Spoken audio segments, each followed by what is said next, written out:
We came to Vic's dacha. He's a practical bloke, into his things. He's got a proper solid banya, made of thick timber, smells of resin and birch. The floors creak in that old way, but that's exactly the charm of it. Me with my missus, him with his. Our wives have known each other for ages. Me and Vic have been mates since school. Basically, a trusted bunch. You'd think nothing could go wrong. It's just... When I saw Vic's wife get out of the car, hair tied up in a bun, tracksuit hugging her figure just so, something inside me clicked. Not that she'd been nothing to me before, but I always kept it to myself. Here I caught myself looking a beat too long. My own wife seemed determined to make an impression too, wearing a light summer dress. Even though we were heading to the banya, she looked like she was off to a resort. Vic, as always, in shorts and carrying a bag of beers. Everyone in their own style, basically. Right then, lads, let's get the fire stoked, Vic said cheerfully, plonking the bag on the bench by the porch. Go on then, I said, or we'll starve before the water's even hot. While we got the fire going, snacking on smoked fish, the girls fussed about, chopping veg, getting plates out. An ordinary evening, you'd think. But even then, little notes crept into the conversation that hadn't been there before. So tell me, Vic's wife chimed in with a smirk, you blokes, do you really love the banya just to steam yourselves senseless and then guzzle cold beer to clear the head and body? I answered, in the banya, everyone's equal. Minister or bin man. All naked, all the same. My wife chipped in, heard that before. All naked. That's probably the main thing for you lot. And they both start giggling. I glance at Vic and he winks at me, like, it's fine, let them joke. But from those giggles, I sensed they were up to something. Or at least they were in a playful mood. When the steam room was hot enough, me and Vic went in first, as you do, to get things going. The heat took your breath away, whacking each other with the birch branches, then tumbling out, dousing ourselves with cold water from the barrel, pure bliss. Then the girls joined us. And here's where I noticed. Nothing blatant. But my gaze snagged. My wife, all wet from the barrel, hair plastered to her face, eyes sparkling. Vic's wife, flushed red, chest heaving as she caught her breath. And at that moment, I felt awkward, like I was peeking, even though we were all there together. We sat back down at the table, the beer went down easier, the talk got more candid. Vic was remembering how we almost set fire to the halls of residence as students, trying to make soup from whatever we found in the communal fridge. The girls laughed, but each one kept making little digs. A hint that men are like kids forever, or saying that if we swapped wives, we probably wouldn't even notice. All said as a joke, but still, the feeling lingered. I tried to push away the stray thoughts, telling myself not to overthink it. But the hint slipped by too easily. And the strangest thing was, it didn't annoy me. On the contrary, it seemed to fuel something inside. Anyway, the evening was just beginning, but I already felt this wasn't going to be just a banya. After the second session in the steam room, the conversation got a lot livelier. Understandable. The steam had sweated out the tiredness, the beer had relaxed us, and we'd all hit that phase where everything seems hilarious. Even a simple remark turned into a reason to crack up. We're sitting at the long table by the banya. The food's all over the place. Cucumbers floating in their brine, breadcrumbs scattered across the board, and we're having a ball. Listen, Vic says, topping up his glass. Seriously now, why do people stay together for 10 years or more? We all end up boring each other sooner or later. Don't start, his wife waves him off. This topic again? No, he's got a point, I chime in. Same old, work, dinner, telly, bed. At least in the banya, there's something different. Different, my wife smirks. You mean sitting around naked and scrubbing each other with branches? Everyone roared, but there was something particular in that laugh. A beat longer, a touch louder than needed. Right then, Vic blurted out what had been hanging in the air. Maybe we should try something different, he said, and took a gulp of beer. Silence for a second, then the girls started tittering, as if he'd cracked a joke. Go on then, go on, his wife encouraged. Tell us what you mean. What's there to tell? He grinned. Imagine you girls swap places for an hour. Me and my mate do the same. That's it, romance but with a twist. I wanted to brush it off, but my thoughts treacherously painted a picture. Me with his wife. It flashed too vividly, suddenly felt hotter, even though we were fresh out of the steam room. Get away with you, my wife said, but not sharply, more with a smile. Some jokes you come up with. Oh, I don't know, Vic's wife put in. Honestly, sometimes I reckon blokes would secretly love to try someone else's wife. They'd just never admit it. Me and Vic exchanged a glance. He smirked. I pretended to be busy with my plate. Not that we'd want to, I mumbled. Just curiosity. Uh-huh. Curiosity, my wife drawled. Like trying new beers. The old stuff gets boring. We laughed again, but now each laugh was different. Vic's was defiant, his wife's was enigmatic. Mine was a bit strained. My wife's slightly tight. I was laughing because I didn't know where to look. The talk drifted to memories of skinny dipping in the river when we were young. How we nearly got caught by the neighbor lady. Vic was giving a detailed account of me running for my towel while my trousers floated away downstream. The girls laughed till they cried, but the gleam in their eyes wasn't just from amusement. So back into the steam room. Birch branches slapping backs. Steam thick enough to hang a hat. Me and Vic, all fired up, leap out towards the barrel, the girls following. And then it gets really interesting. Together they step into the cold water and sink, squealing from the chill, hugging each other by the shoulders, and smiling at us and Vic in a way that was inviting. I'll be honest, at that moment I forgot to breathe. Just stood there, water dripping from my hair, heart hammering, and before me were two women I'd known for 10 years, but was seeing completely differently now. We toweled off and sat back at the table. The atmosphere wasn't just friendly anymore. An electric charge hung in the air. Even the words sounded different. Lads, my wife said, you were joking about swapping earlier, but seriously, could you do it? I choked on my drink. Vic, on the other hand, grinned wider. Easy for me, he said. The question is, would you agree? Don't answer for us, his wife cut in. You wouldn't understand anyway. We laughed, but it was a different laugh now. Not about jokes or the past. It was the laugh of people who are themselves afraid to admit how close they've come to the edge. I noticed my wife looking at Vic differently.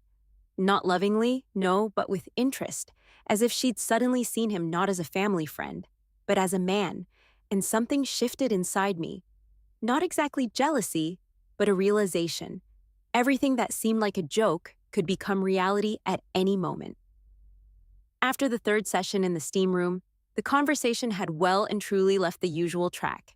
You know there's a line. As long as jokes about swapping wives sound like banter, everyone laughs, nods, and forgets. But if you bring the topic up 3 or 4 times, it stops being just a joke. It becomes a possibility. We were sitting on the benches, towels draped carelessly. Some in swimsuits, some without. Beer had been replaced by moonshine Vic had dug out from his stash. Granddad's recipe. After a couple of shots, everyone's tongue seemed to loosen. So you say blokes want something new, Vic's wife began, but I reckon it's us women who want it more often. We're just scared to admit it. How's that? I wondered. You're always on about fidelity, stability, reliability. Well, yeah, my wife chimed in. We say that because we're supposed to. It's proper. But sometimes you want fire, adrenaline, that feeling of being with someone for the first time. She fell silent, as if scared of her own words, but the room was too quiet now to ignore them. First time, Vic repeated with a smirk. Well, the first time is always different. So what's stopping us repeating it? His wife suddenly said. I choked. My wife looked at her with a mix of horror and intrigue.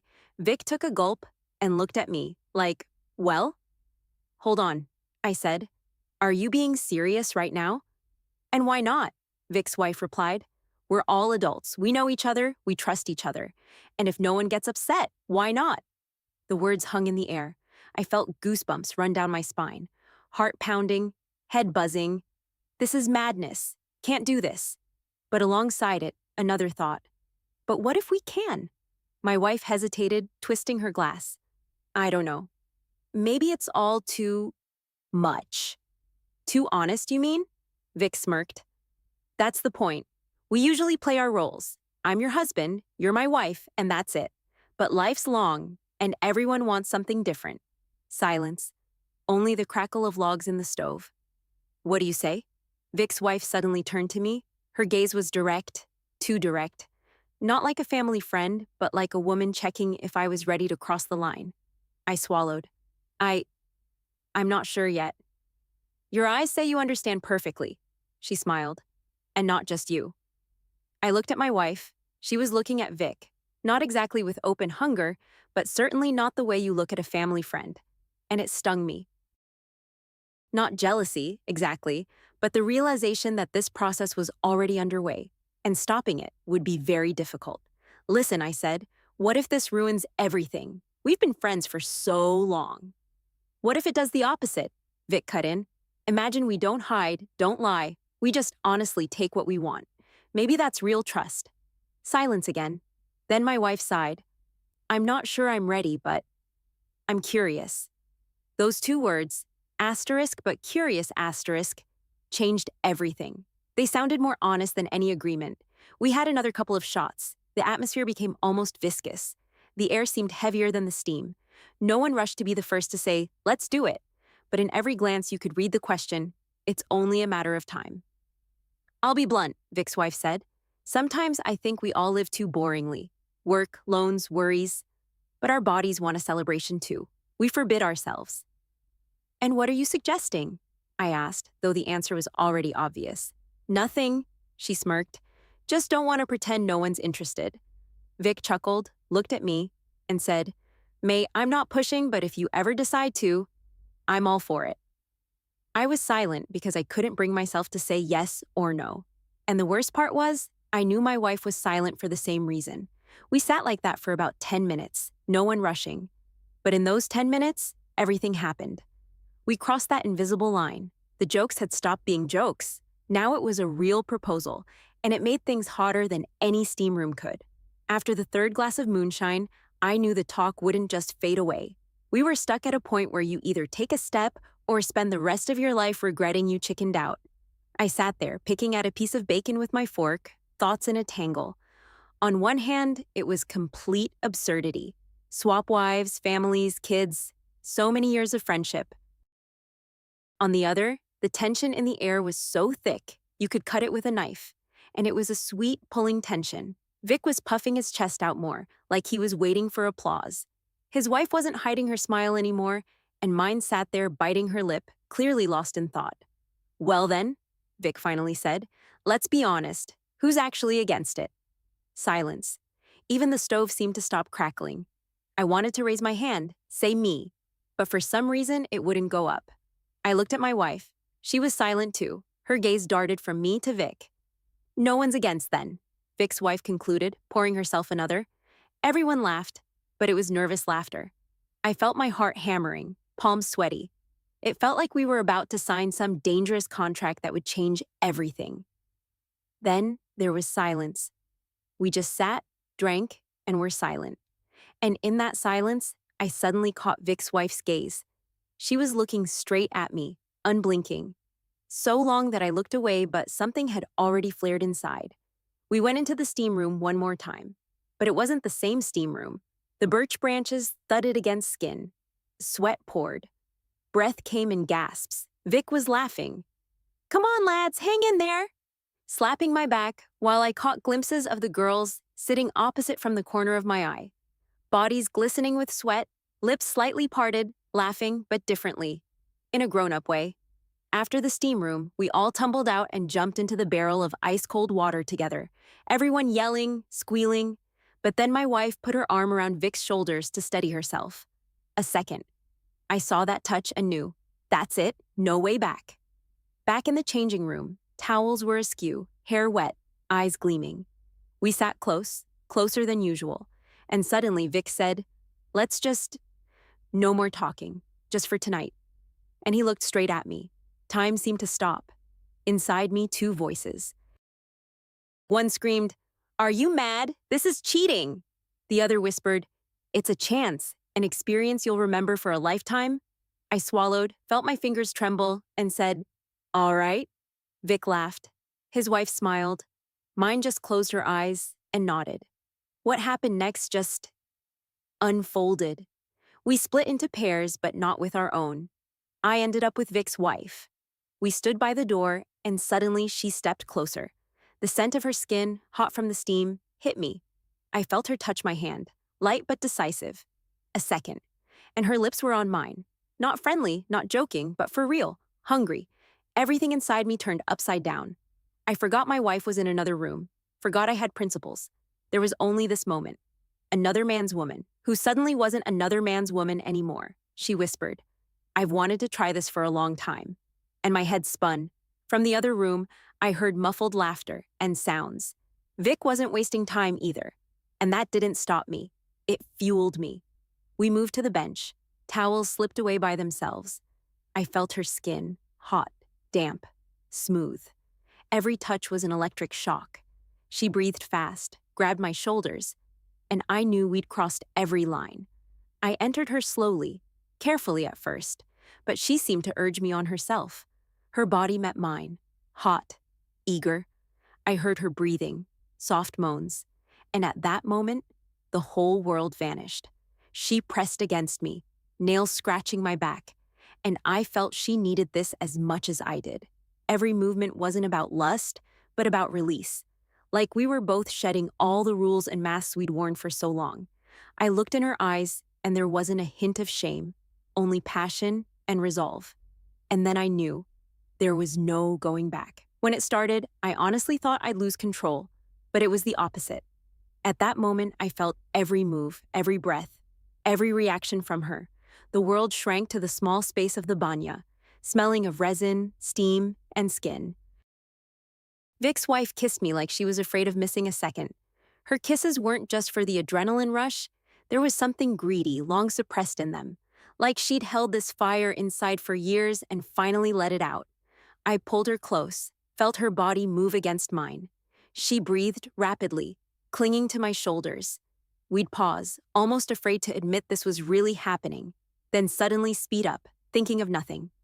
"You're different," she whispered. "Completely different."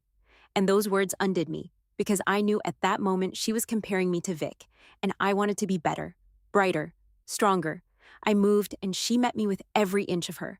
Her skin was hot, like it was burning. Dampness, heat, trembling. She squeezed her eyes shut, lips parted, and I felt her body respond to my every move.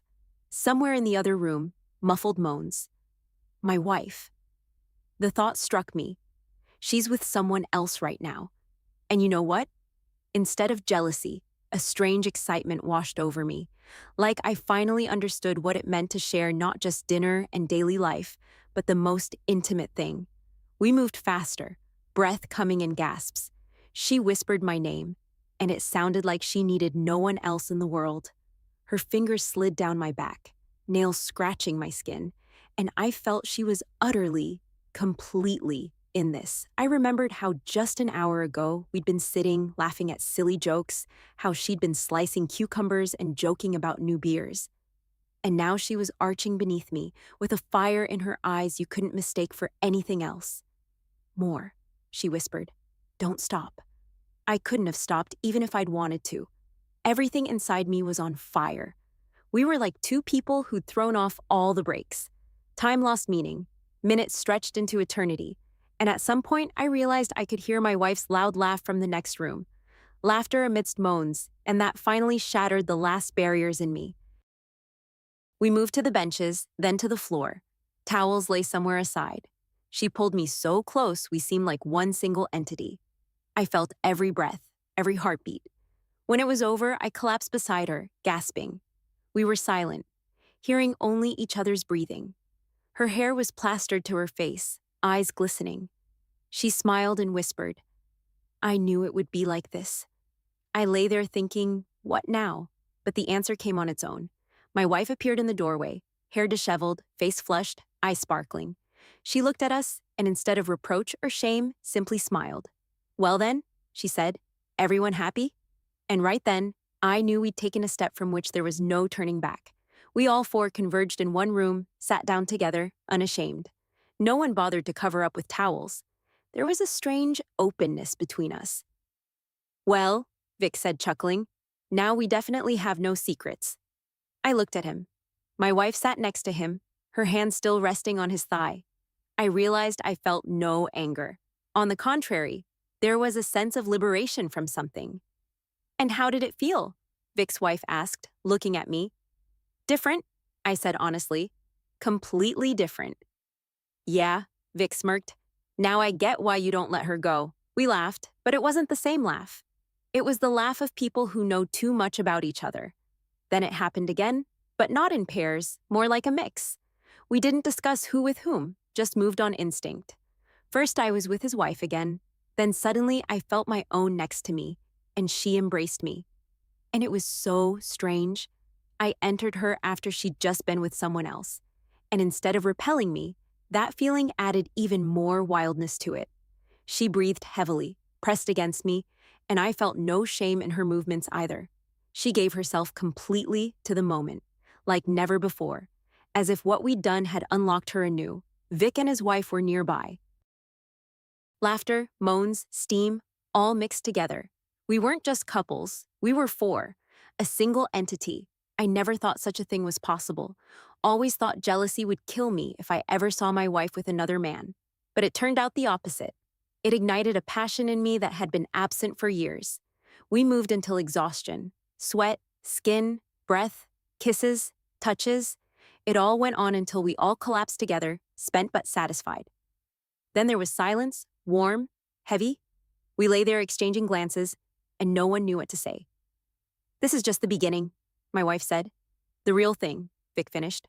We didn't argue, just lay there, understanding that whatever came next, this night would stay with us forever. When it was all over, I sat on the bench staring at one spot. My head felt hotter than the stones in the stove. We were all silent.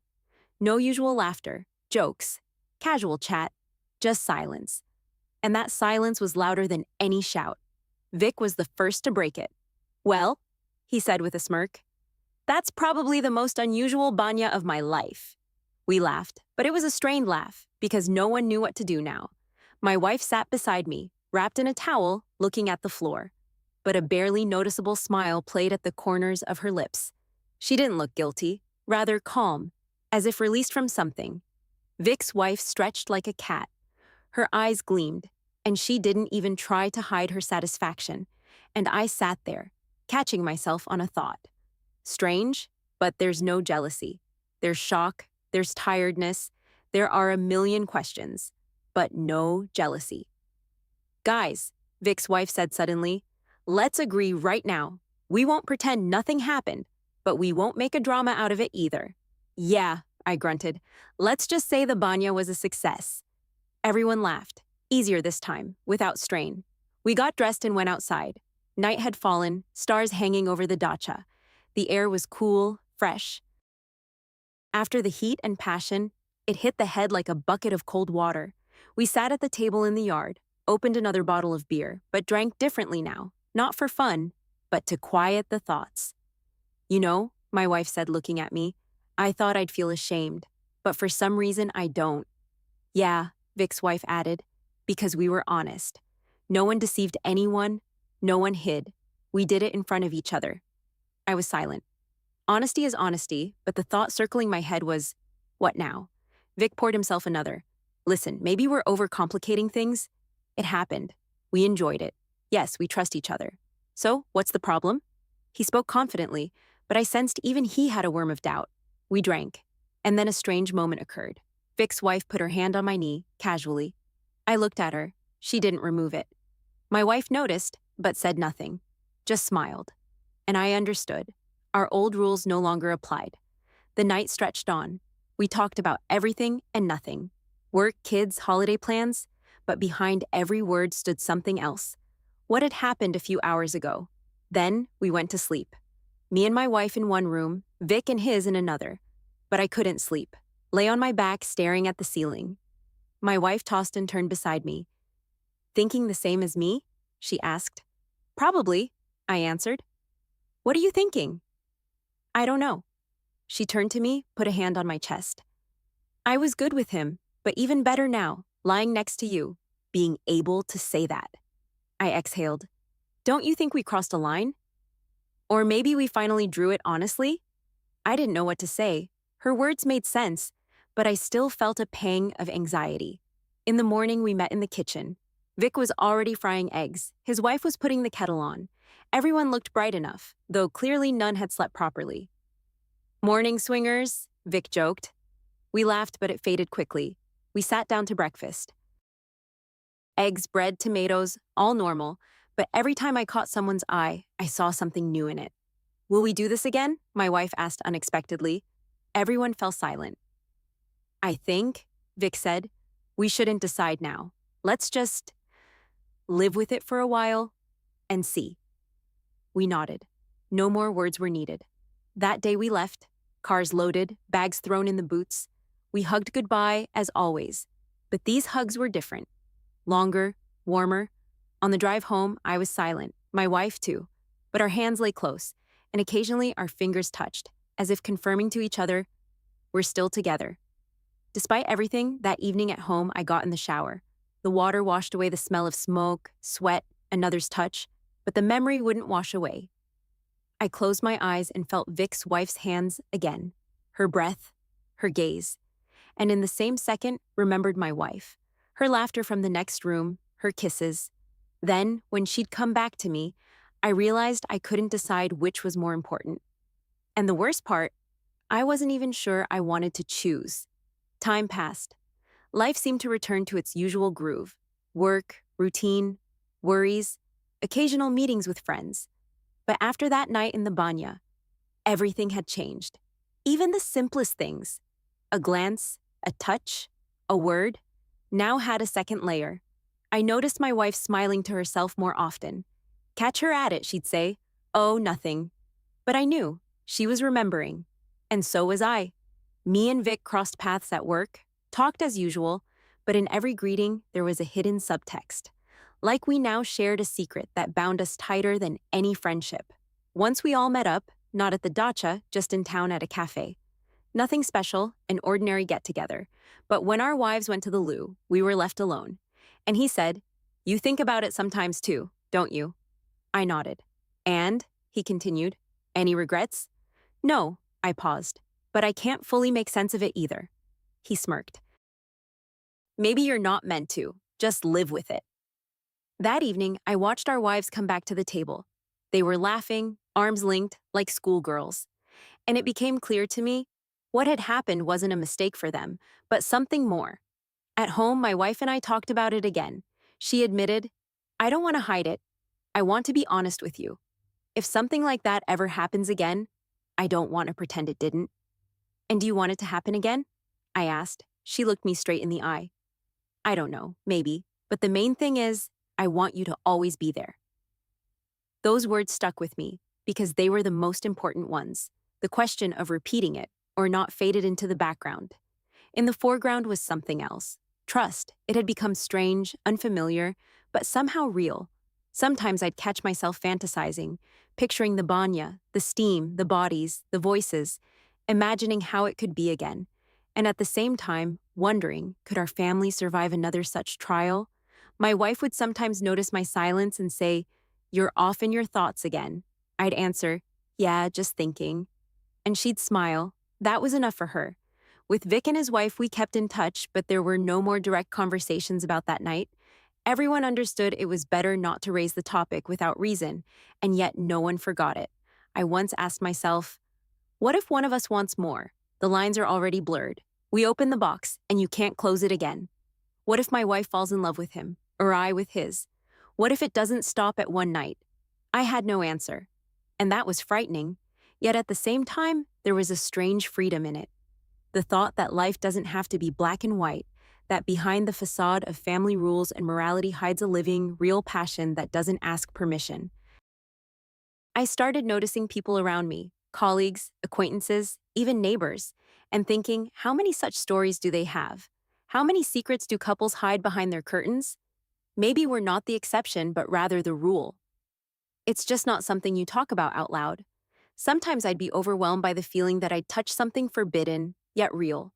Like in ordinary life, we walk on asphalt, but there, in that banya, that night, I'd stepped barefoot onto the earth for the first time, and now I feel it every time, even in shoes. But despite all this, questions remained. Too many questions. Can you call it cheating if it was all honest and open? Can you keep a family together if you've once let others into it? Will this experience make us stronger, or will it eat away at us from within? I didn't know, and perhaps that's the truth. There are no simple answers, no clear rules. Life is more complex than the diagrams in psychology books or internet articles. Every time I remember that banya, I feel both guilt and exhilaration. I remember how her skin was hot, how our breath quickened, how we laughed and whispered words you can't forget. And at the same time, I remember my wife's eyes in the morning when she said, "The main thing is that you're there." And I don't know which outweighs the other. Maybe that's the point, not to seek a precise answer, but to live with the question. Sometimes I think, if I could turn back time, would I do the same? And each time, two voices inside me.